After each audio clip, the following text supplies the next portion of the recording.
This is part two of a message about purity.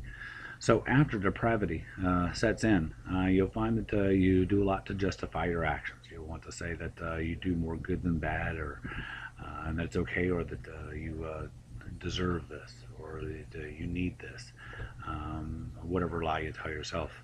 And then you'll find that you get angry because other people don't understand. Either they've accused you of this, or you've tried to dismiss it, but ultimately it make you angry. Maybe you're here, and I'm talking from experience here. We hold our needs, our wants to be more important than other people, and that's when we certainly become idolaters. That we're thinking that we're most important, and that's when God's wrath is upon us. That's that first verse I read you. So now, next section here, I want to talk about God's model for sexual purity, how to avoid all this that we've been speaking of.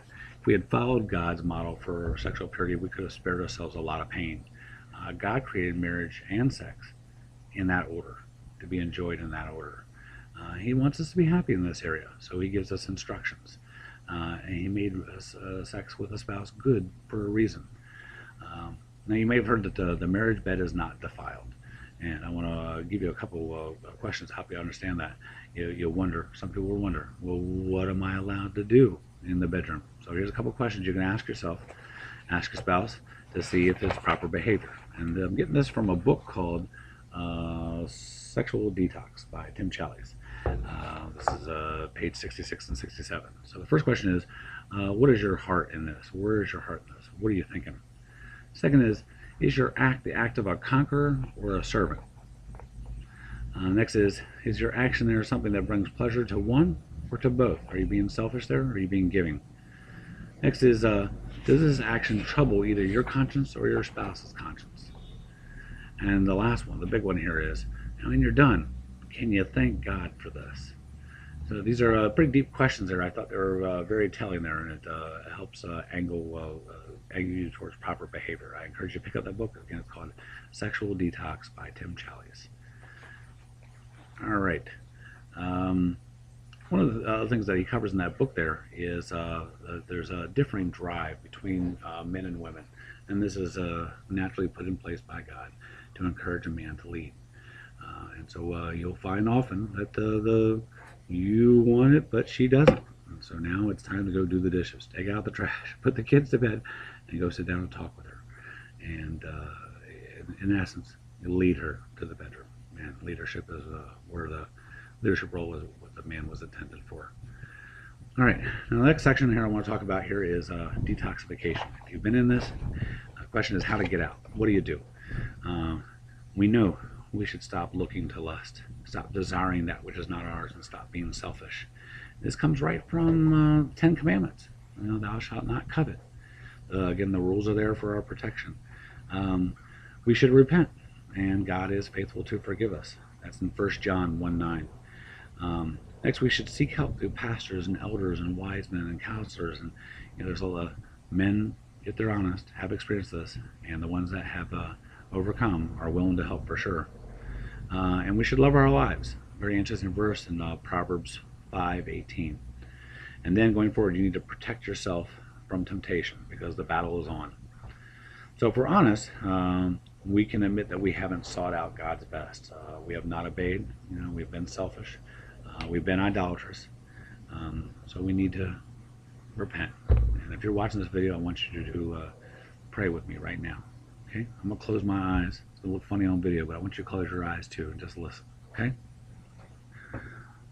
Lord, we thank you that you've brought us here to this point today to hear this word. We're thankful that forgiveness is available for this, and that we can be washed clean, that we can be made pure by the blood that was shed by your Son on Calvary, and that we can start over with this, with you in mind, with the instructions you gave, with the protections you give, to go forward here with the battle in mind, that it matters that we be pure. Amen. All right, thank you for praying with me. And now, let's dig in here on detox. We need to stop looking to lust.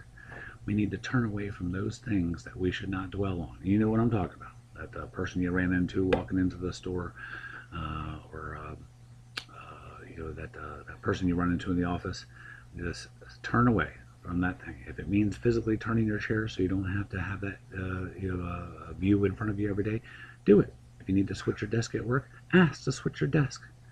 Do what you have to.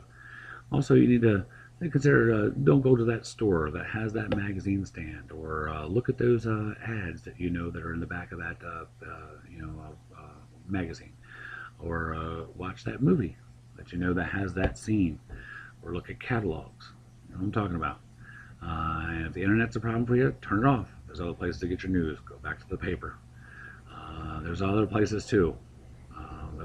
Commercials on TV, and the beach. Whatever that particular source is, that has been a problem for you, avoid it. Don't go there. You need to run from it. But the number one thing to remember here is that you want to stop desiring that which is not yours. God will provide what it is that you need. So stop desiring something beyond that. And you need to protect yourself, because there's a daily battle on this. For those that say that they've been overcome, there's still a daily battle. You still have to pick stores that you don't go to. And like I said, avoid those magazine racks. And start cherishing what it is that God has given you. And most of this, that means start cherishing your wife. Now, it's appropriate to seek help. Go to your pastor, go to your elders. You'll find them very willing to want to help you with this. Go to an older, wiser man. They've all gone through it. They'll give you great tips to help. Or go to a Christian counselor. Don't go to a straight psychologist or a psychiatrist. They're going to give you all kinds of reasons that's going to undermine you here. Go to a Christian counselor, somebody that can back up his work with verses. The fee that you pay a Christian counselor is less than the expense of the addiction. So open your wallet and do it. Next, I want you to love your wife. I want you to read Proverbs 5:18. I found it especially encouraging, and I want you to take time to read that one. That was Proverbs 5:18. Now we want to move forward here with sanctification in mind. Sanctification means that we're going to continue that process of cleansing, of improvement, of drawing closer to God. And God is faithful to continue in us what He started. So first thing you need to do is flee. We've already talked about that, avoiding the areas that have been a problem. But when you find yourself faced with a new one, flee. Don't stick around to a problem. If someone invites you to a wedding party and it turns out to be a bachelor party, leave. You don't have to wait around. You need to make sure that someone doesn't think you're a prude or worry about upsetting somebody. Just leave. Flee. And the second is you need to abstain. If you are engaged in a relationship that is not marriage, right? You need to stop. You need to get out. You need to move out. You need to abstain. And if you're getting over a heavy usage of pornography, and you've made that decision to stop, it may be necessary to abstain from normal relations from your wife for a while, to dry out, so to speak. Tell your wife what you're doing. Tell your wife what's on your mind. Yes, this will be difficult, but it's necessary. A month is a good appropriate time, but some people will need 2 months. But it's necessary to abstain for a while. Then you need to put to death, like I said in the first verse there, put to death your members here that on earth. Talk to God and ask Him to help you put this behavior behind you. Be honest, open up. Say, I need your help in this area. I can't do it on my own, because the truth is you can't do it on your own. And actively remind yourself that you're not going to do that anymore, because instead you want to please God, that you want to obey Him in this area because you'll honor Him. And then the last one here is to consecrate and be holy, or actively consecrate those things in your life that could be misused. Consecrate your bed. Set it aside for holy behavior. Take your computer and consecrate your computer and set it aside for holy behavior. Big pause there, because I realized I haven't done that yet with my computer. I'll do that today.